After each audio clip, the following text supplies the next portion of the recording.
নমস্কার বন্ধুরা, আজকে আমি রান্না করেছি ডিম। সেই ডিমের রেসিপিটাই আজকে তোমাদের সাথে শেয়ার করব। তোমরা এইভাবে একবার ট্রাই করতে পারো অমলেট করে। আর যে সিক্রেট টিপসটা সেটা আমি এখন বলবো না, দেখতে থাকো তাহলেই বুঝতে পারবে। তাহলে ভিডিওটিতে আর বক বক করলাম না, ভিডিওতে যাওয়া যাক।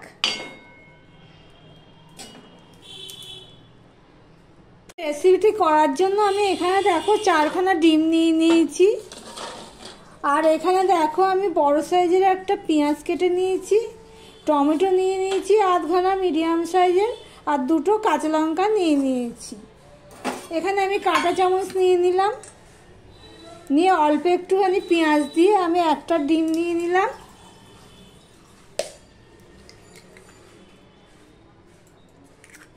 নিয়ে ভালো করে ফেটিয়ে নেব। ভিডিওটি স্কিপ না করে পুরোটা দেখার অনুরোধ রইল।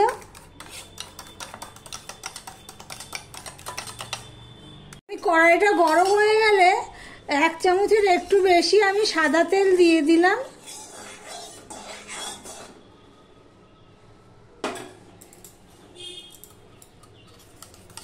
দিয়ে এই যে ডিমটা যে ফেটিয়ে রেখেছি সেটা আমি এবারে দিয়ে দেব।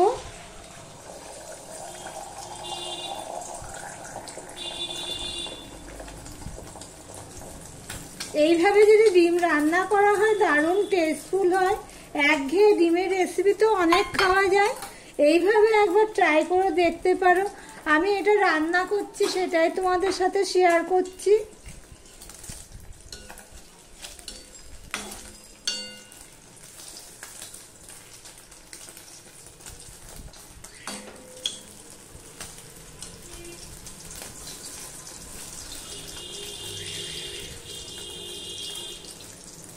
দেখো ডিমের মামলেটটা আমার হয়ে গেছে। এবার আমি এটা তুলে নেব, নিয়ে আরো 3টে ডিমের মামলেট করে তারপরে ফিরে আসছি। ডিমের মামলেটগুলো সব হয়ে গেছে, মামলেট বা অমলেট যাই বলো না কেন হয়ে গেছে। এবার এর মধ্যে আমি সাদা তেল দিয়ে দিচ্ছি 2 চামচের মতো।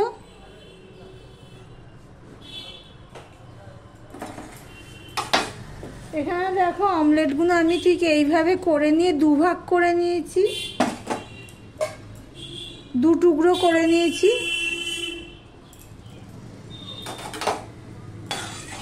তেলটা গরম হয়ে গেছে। এবারে দেখো আমি এখানে 5 ফোড়ন দিয়ে দিলাম, 1/2 চামচের একটু কম 5 ফোড়ন দিয়ে দিলাম।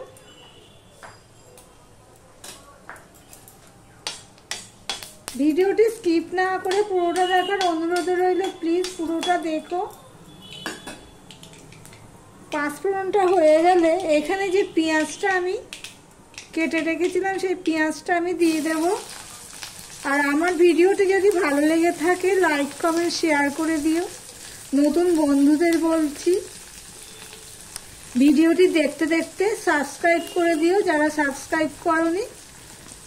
আর পুরনো বন্ধুদের যারা আমার সাথে রয়েছে তাদেরকে অসংখ্য ধন্যবাদ সুন্দর সুন্দর কমেন্ট করার জন্য। পেঁয়াজটা দেখো লাল লাল হয়ে ভাজা হয়ে গেছে। এবার আমি অল্প একটু নুন দিয়ে দিচ্ছি। আর এখানে দেখো আমি 1/2 চামচের মতন আদা সেটা দিয়ে দিলাম।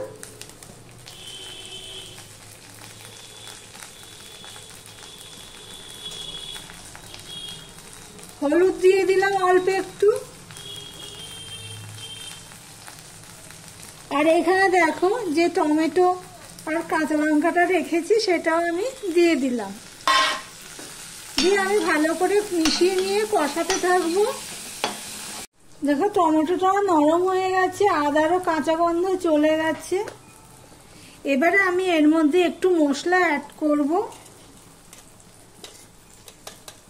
আমি 1/2 চামচেরও 1/2 চামচ লঙ্কার গুঁড়ো দিয়েছিলাম, 1/2 চামচ জিরের গুঁড়ো দিয়ে দিলাম, আর 1/2 চামচ ধনের গুঁড়ো দিয়ে দিলাম। মশলাটা কষাতে কষাতে একটু জল দিয়ে দিলাম। এবার মশলাটা কষাতে কষাতে আমি ওদিকে শিলনোড়াতে একটা পেস্ট রেডি করে নেব। দেখতে থাকো বন্ধুরা। এখানে দেখো 2 চামচ সর্ষে, সাদা সর্ষে বা হলুদ সর্ষে বলো, আর 2 চামচ পোস্ত নিয়ে নিয়েছি, আর রসুনের কোয়া নিয়ে নিয়েছি 2টো, আর একটা লঙ্কাকে ভেঙে নিয়েছি। এবার আমি শিলনোড়াতে এটা বেটে নিয়ে ফিরে আসছি। দেখো বন্ধুরা, আমি শিলনোড়াতে সর্ষে পোস্তটা বেটে নিয়েছি, নিয়ে আমি একটা বাটিতে তুলে নিয়েছি। ভিডিওটা দেখতে থাকো। মশলাটা কষানো হয়ে গেছে, তেল ছেড়ে দিয়েছে। এবার আমি অল্প জল দিয়ে দিলাম। যেহেতু তরকারিটা গা মাখা মাখা হবে, সেজন্য জলের পরিমাণটা বুঝে দিতে হবে।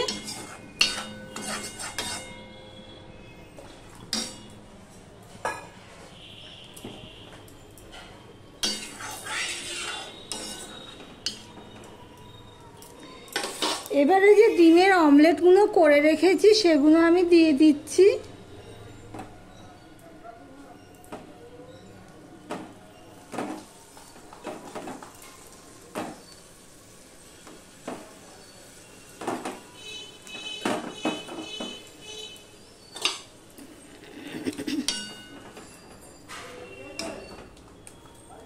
এবার ফুটে ওঠার জন্য অপেক্ষা করব। লো টু মিডিয়ামে রেখে আমি 2 মিনিট মতন রান্না করে নিয়েছি। এবার আমি এগুলো সব উল্টে দেব, অমলেটগুলো।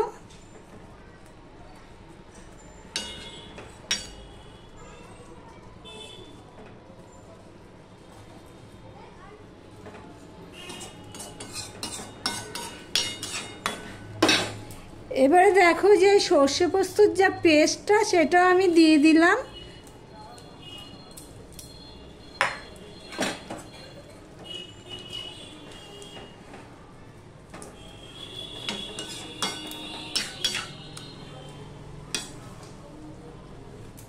বাটিটা ধুয়ে একটু জল দিয়ে দিচ্ছি।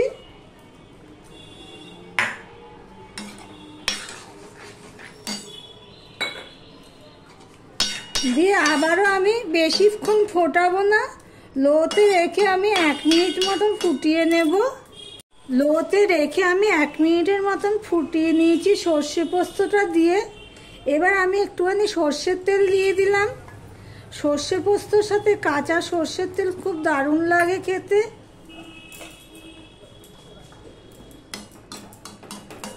ভালো করে মিশিয়ে নিলাম। দেখো বন্ধুরা, এবারে দেখো একটু ধনেপাতা দিয়ে দিচ্ছি। আমার ভিডিওটি যদি ভালো লেগে থাকে তাহলে লাইক কমেন্ট শেয়ার করে দিও প্লিজ। আর আমার এই ডিমের রেসিপিটা তোমাদের কেমন লাগলো কমেন্ট করে জানাবে অবশ্যই। আমি ঢাকা দিয়ে গ্যাসটা অফ করে দিলাম। ভিডিওটি আজকের মতন এখানেই শেষ করলাম।